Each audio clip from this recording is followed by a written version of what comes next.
रसमलाई, ठीक है। तो यहाँ पे मैं इसको कर दूँगी डिश आउट, और डिश आउट करने के बाद मैं इसको रख दूँगी फ्रीज़र में अच्छे से ठंडे होने के लिए, ठीक है, ताकि ये हमारी जब तक गेस्ट जो हैं या हम जो अपने आप को इस वक्त सर्व कर रहे हैं तब तक ठंडी हो जाए, जब तक हमारी बाकी चीज़ें जो हैं वो रेडी नहीं हो जाती, ठीक है।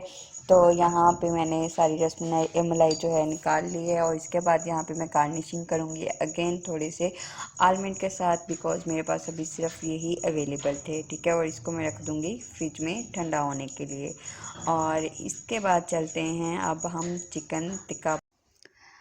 अच्छा, अब मैं बनाऊंगी चिकन टिक्का हांडी, जिसमें मुझे इंग्रेडिएंट चाहिए। यहाँ पे मैंने 2 अदद प्याज लिए हैं दरमियाने साइज़ के, 2 अदद ही टमाटर लिए हैं, और साथ में कुछ हरी मिर्चें लिए हैं, और उनको मैं कर दूँगी अच्छे से ग्राइंड, ठीक है। ग्राइंड करने के बाद इसको मैं चिकन में मिक्स करूँगी, ठीक है, ऐड कर दूँगी चिकन को अच्छे से धो के, और इसके बाद नमक लगा के मैंने पहले ही रख लिया था, ठीक है। इसके बाद मैं नमक ऐड करूँगी और लाल मिर्ची ऐड करूँगी, आप अपने टेस्ट के मुताबिक ऐड करेंगे, और इसको रखूँगी आधे घंटे के लिए मैरिनेट होने के लिए, बिकॉज़ मेरे पास अभी इतना टाइम नहीं था कि मैं इसको रख लूँ मैरिनेशन के लिए। इसके बाद यहाँ पे मैंने लिए दही में मैंने ऐड किया है chicken tikka masala, black pepper, और साथ में कुछ साबुत ज़ीरा, ठीक है, सफ़ेद ज़ीरा जिसे बोलते हैं, वो लूँगी, और इसको मैं ऐड करूँगी सबसे आखिर में। तो यहाँ पे मैंने लिए है चूल्हा लकड़ी वाला, ठीक है, जिसको जलाने में मेरी कज़न ने काफ़ी हेल्प की थी, बेचारी मेरी कज़न बहुत अच्छी थी, ठीक है मतलब अल्हम्दुलिल्लाह। इसके बाद यहाँ पे मैंने लिए देगची, और बड़े साइज़ की देगची ली थी, और इसमें मैं ऐड करूँगी 1 कप ऑयल। ऑयल को यहाँ पे मैं करूँगी अच्छे से गरम, और गरम करने के बाद इसमें मैं ऐड कर दूँगी सारा चिकन, ताकि उसको करेंगे फ्राई जब तक वो अच्छे से गल नहीं जाता, ठीक है।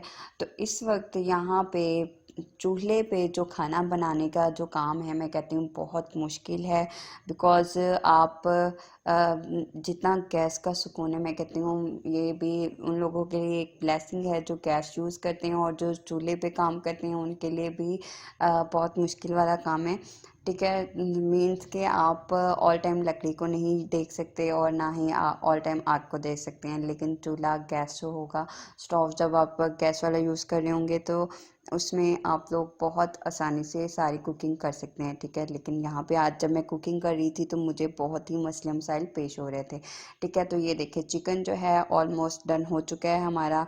अब यहाँ पे जितनी भी स्टीम थी, आप लोगों को सिर्फ़ और सिर्फ स्टीम ही नज़र आ रही होगी, बिकॉज़ ये लकड़ी की वजह से, मेरे ख्याल से जो है ये लकड़ियों की वजह से ये इतनी ज़्यादा स्टीम हो रही थी कि मैं आग को जो कंट्रोल नहीं कर पा रही थी, ना कम ना ज़्यादा, तो वो जितनी भी थी वो सारी की सारी स्टीम बाहर ही नहीं कर रही थी, इसलिए। इसके बाद यहाँ पे हमारा जो चिकन जो है वो ऑलमोस्ट डन हो चुका है।